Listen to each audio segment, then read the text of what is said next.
Chapter 2 Echoes of Danger. The air in the cell was stale, thick with the scent of rust and unwashed bodies. The ever-present hum of the ship's engines vibrated through the cold metal floor, a dull reminder of how far they were from anything familiar. Aizawa lay protectively in front of his students, tails curled around as much of their bodies as he could reach.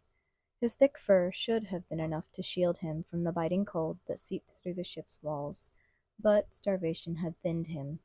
His fur still looked dark and sleek at a glance, but he could feel the difference. The way it clung to his frame a little too tightly, the way the lack of proper food had started to dull the sheen. He was used to being hungry. He had endured worse in his lifetime. But this wasn't just his suffering. His students were wearing down, and that was harder to stomach than the empty ache in his own gut. Bakugo lay with his back pressed to the wall, snout resting on crossed claws as he glared at anything that moved. His golden scales had lost their usual shine, but he still bared his fangs at the guards every chance he got. His frilled crest remained lowered most of the time now, not out of submission, but out of preservation. He didn't have the energy to waste keeping it raised all the time, though he would sooner gnaw his own tail off than admit it. His body was built for bursts of strength, for raw power, but here he had nothing to burn. He still moved with confidence, still snarled like he was ready to tear their captors apart, but Aizawa could see it. The way his muscles tensed too long, the way he hesitated before pacing, weighing whether the effort was worth it. Midori lay partially on top of Kamen, scaled tail trembling beneath his companion as he tried to keep the other warm. The kit was still trying to keep his mind sharp, still muttering observations to himself under his breath. His bioluminescent markings, which once pulsed with energy and emotion, were dim now, barely flickering. His species thrived on movement, on endless curiosity and energy, but now he spent most of his time curled in on himself, conserving what little he had left. Still, his eyes never stopped scanning, never stopped searching for something, anything that might help them. A weakness in the guards' routines, a flaw in the cell's design. He was still fighting, even if his body was slowing down. Tokoi was tucked underneath one of Aizawa's tails, black feathers nearly disappearing beneath his long fur. He rarely complained, but Aizawa could see the way his wings twitched when he thought no one was looking. They had been trapped for too long, grounded for too long. His feathers were still intact, but the delicate edges, the ones meant for controlled flight, had begun to fray. He didn't belong in a cage. None of them did, but for Tokoi it was different. It was cruel in a way none of the others could fully understand. His species wasn't meant to be confined. He was meant to move, to feel the air beneath his wings, to soar. Instead, his talons scraped against the cold metal, and he had to press his wings close to his body to avoid taking up too much space. Aizawa knew he was holding himself together, for now, but wings were like mines. They could only stay caged for so long before they broke. Kamen trembled against Midori, laying on top of his tail and underneath of one of Aizawa's. He had stopped zapping the others for fun. That was the first thing Aizawa noticed. He still smiled, still cracked jokes, still acted like none of this was getting to him.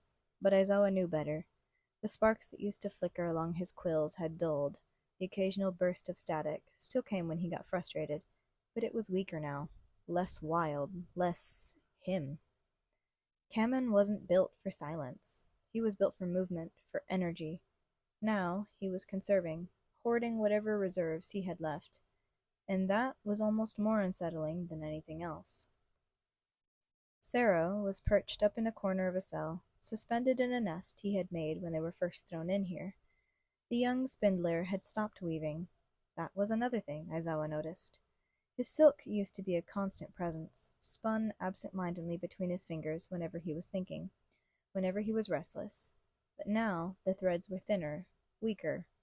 He still fidgeted, still twitched his fingers like he wanted to weave, but he didn't waste the energy. He was watching, always watching, but he had stopped creating. That wasn't a good sign. Tokoi sat by the wall with Bakugo, also underneath of Aizawa's tail. The fact that neither were fighting was telling of their condition enough. He was easily the quietest in the group, but he had always carried himself with quiet strength. That strength was always there, but Aizawa could see the adjustments, the slight hesitation before shifting, the way he kept his movements to a minimum, conserving energy. His breath still misted in the cold, but the frost that used to linger on the cold metal floor faded now. He had stopped using his abilities unless absolutely necessary. His icy plates still gleamed, still held their strength, but he wasn't wasting anything. Not anymore. They weren't falling apart. Not yet, but Aizawa could see it. The slow unraveling, the cracks were forming, creeping in like the first signs of frost before a deep freeze. The quiet way their bodies and minds were adapting to survive on the edge of starvation. The way they were all starting to think before moving, before speaking, before doing anything that might burn too many calories, cost them too much effort. It was subtle now, just the early stages, but it wouldn't stay that way forever. Aizawa's tail flicked before he forced it to still. They were running out of time. Footsteps. Aizawa didn't move, but his ears flicked towards the approaching sound. The others remained still, each one subtly tensing as the heavy thud of footfalls neared their cell. Feeding time.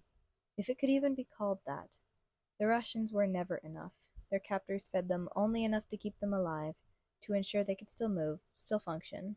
But it wasn't sustenance, it was control. The guards stopped outside their cell, the sickly sweet scent of their amusement radiating from them. The nearest one, a broad-shouldered grimlurk with too many teeth and a permanent sneer, tapped the panel on the wall, deactivating the front bars just long enough to slide a tray inside. The metal scraped against the floor as he shoved it carelessly with his foot, sending it skidding towards them before the barrier was reactivated with a sharp hum. Aizawa eyed the tray.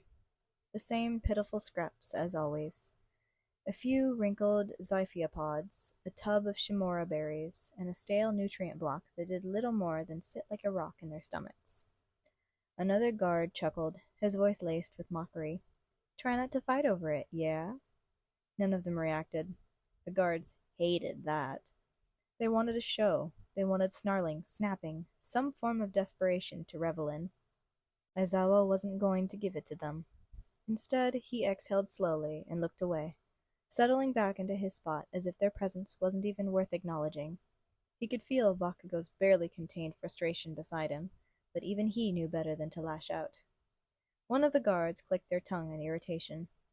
Hope you're not getting too comfortable, one of them jeered, voice dripping with amusement. We're making a stop soon, picking up something special. Aizawa's ears flicked, but he didn't lift his gaze. That was new.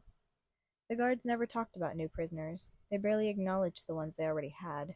Their entire routine was built around treating them like objects, things to be transported, things to be sold, not sentience. They never talked about them, never taunted them about their next arrival. Aizawa's gut twisted. He had spent years studying poachers, their tactics, their patterns. He had seen firsthand how little value they placed in the lives they stole. They wouldn't waste their breath on a regular sentient. Unless this wasn't a regular sentient. No. Aizawa knew of only one kind of creature that would make those poachers hesitate. That would be dangerous enough to make them think about their actions before dumping them in a cage. Deathworlders. But surely not. Surely these poachers weren't reckless enough, weren't suicidal enough, to land on a death world. The guards weren't brave. They were opportunists, scavengers that picked off the weak. They wouldn't dare step foot on a planet where they could be the prey. Right? Aizawa filed the thought away for later, exhaling through his nose as he turned his head, lazily rolling his eyes in mock boredom. The guards huffed. Small victories. Better hope it likes you, one of them sneered, amusement laced with something nervous. With that, they turned and left, their laughter trailing behind them. The moment the footsteps faded, Aizawa allowed himself a slow breath, ears flicking, to ensure the guards were truly gone before he exhaled.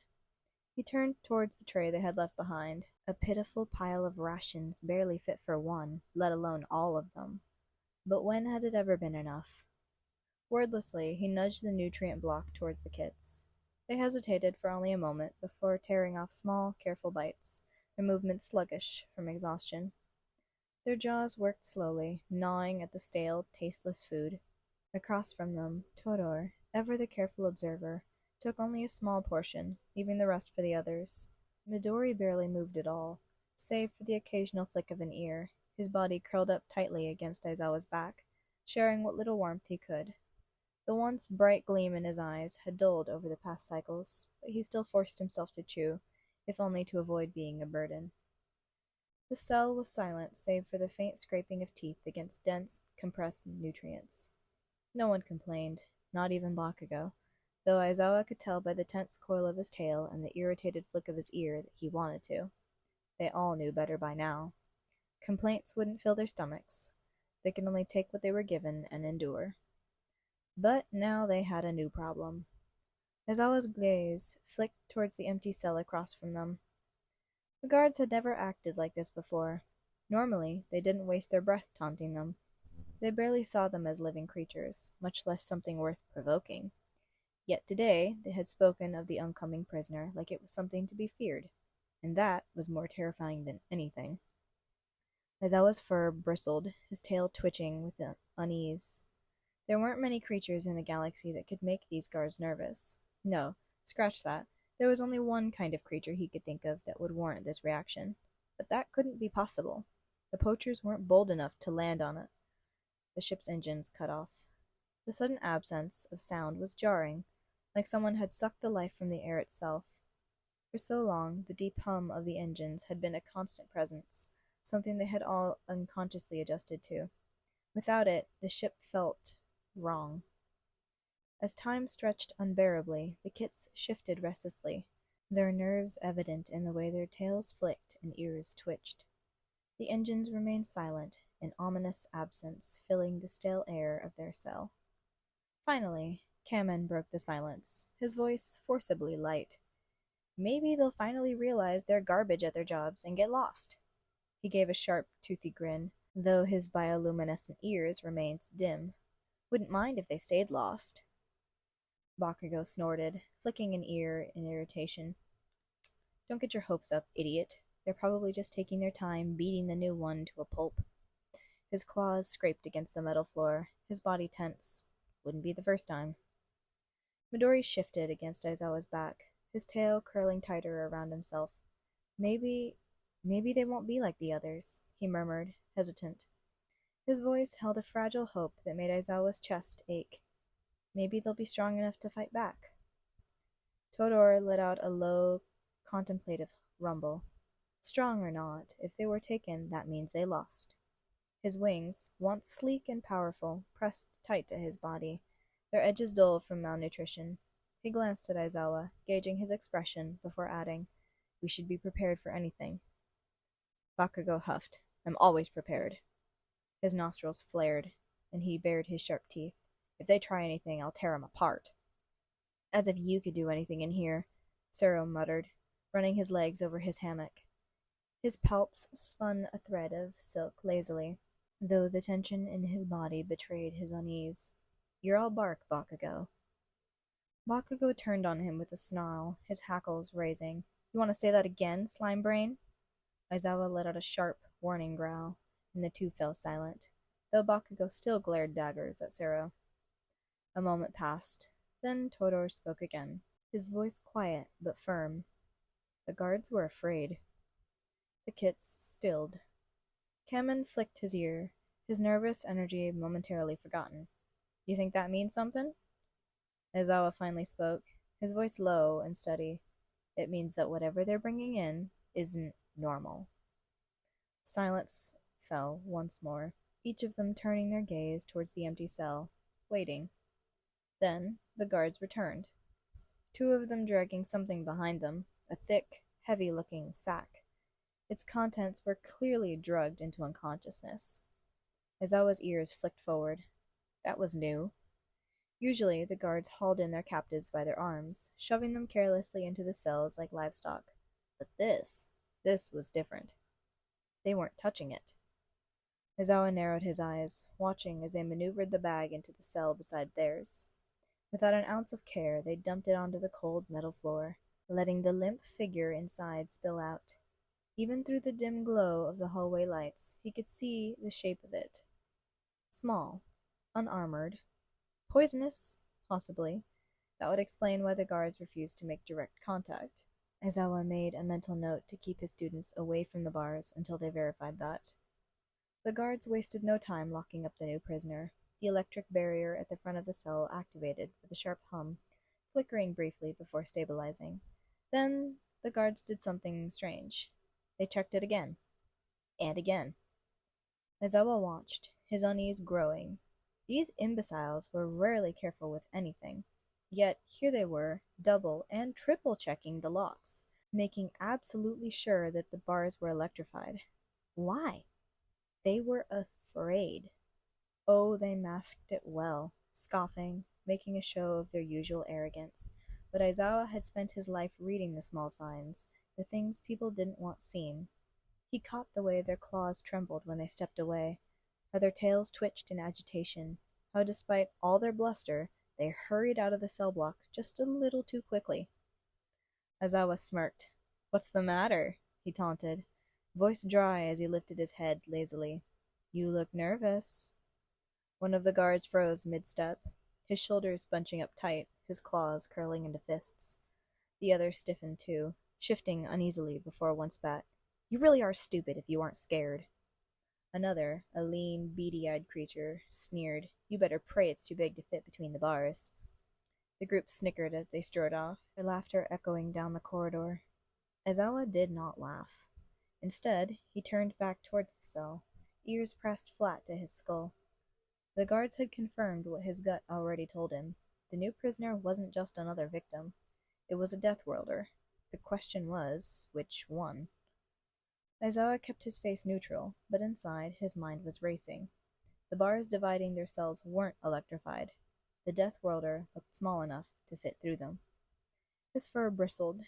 The chances of the creature waking up and not being hostile were next to zero.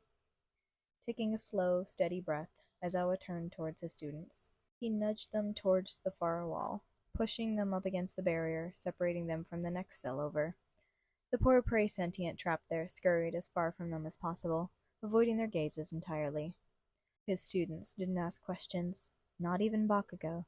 They knew better. Aizawa settled himself between them and the Death Worlder, muscles coiling, instincts sharpening. He had been trained in non-lethal takedowns, taught that heroes do not kill unless it was absolutely necessary. But now, with his students behind him and a monster before him, he had a sinking feeling that he might not have a choice. Aizawa kept his eyes locked on the unconscious creature. A Death Worlder. A small one, but that didn't mean anything.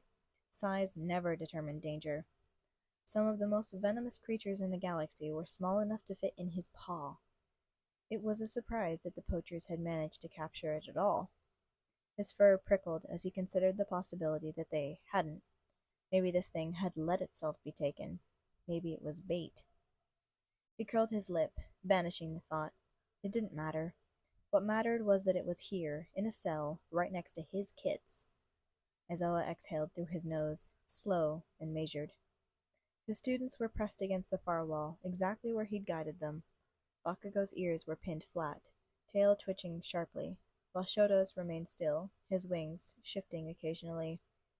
Midori was tense beside them, the green hue of his eyes flickering in the dim light as he stared at the creature with barely concealed apprehension.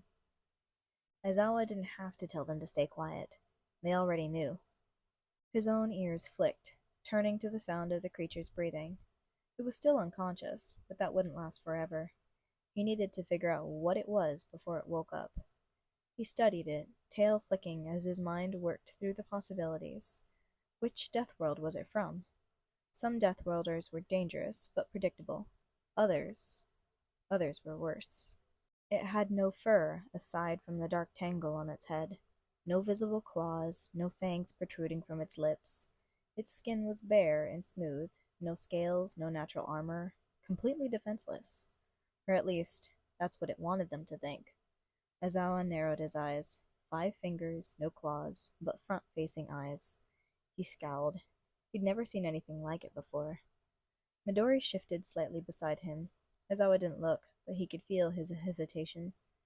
Then, quietly, Midori muttered, "It kind of looks like a small version of what I've read about Terrans." Silence. Aizawa's ear twitched. The kids behind him went still. Bakugo exhaled sharply, tail flicking against the wall. You're lying. I'm not, Midori whispered back, barely keeping his voice down. I've read about them. They don't have fur, just that weird patch on their heads, and their skin looks like that. He gestured at the creature. And they're all weirdly small, but somehow really strong, and Shoto inhaled slowly. Terrans don't look like that. Yes, they do, Midori hissed. Izawa remained silent, still staring at the unconscious creature. If Midori was right, that changes things. He took a slow breath, steadying his thoughts. If this really was a Terran, that meant they were trapped in a cell block with a Death Worlder that was rumored to punch through walls. Izawa's ears flicked. Midori fidgeted. Should we? No. Midori shut his mouth immediately. Aizawa exhaled. We wait. And they did. They waited.